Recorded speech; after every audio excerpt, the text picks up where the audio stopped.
Mes labai džiaugiamės, jog mus stebi tūkstančiai klientų, bet taip pat labai džiaugiamės tuo, kad mus stebi labai daug salonų ir meistrų. Taigi šį kartą video būtent jiems. Gerbiami meistrai, būkime sąžiningi savo rinkoje, bandykime atiduoti visą save savo klientui.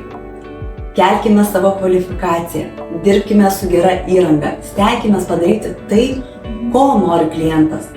Nes šiuo metu, kai turime rinkoje tokią situaciją, kad visi konkuruoja tik tai su kaina, labai natūralu, jeigu aš nusipirkau pigų lazerį, nes aš perku pigų tam, kad atlikti pigią procedūrą, klientas negaus savo norimo rezultato.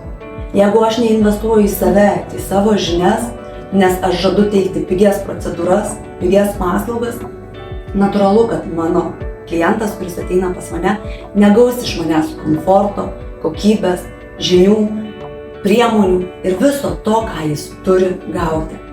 Taigi mes labai džiaugiamės, mes labai dalinamės, imkite, meistrai, naudokitės mūsų sukauptomis žiniomis. Mes tikrai gavome labai daug užklausų, dalintis daugiau, giliau ir vesti mokymus būtent plaukų šalinimo tema ir tikrai galvojame ateityje tą daryti. Taigi meistrai, gilinkimės, darykime, aukime, nekonkuruokime tik tais pigia kaina, nes tuomet mes nieko kito daugiau nenorime. Mes negalvojam apie kokybės suteikimą, mes galvojam tik apie didesnę grąžą. O tas, kas galvoja tik tais apie pinigų uždirbimą, negalvoja apie savo klientą. Kaip klientas ateis, kaip jis jausis, kaip išėjusiam jam bus efektyvumas.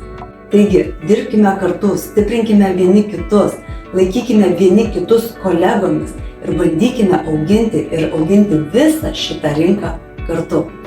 Ačiū Jums, kad mus stebite. Ačiū labai, kad rašote. Ačiū labai, kad palaikote.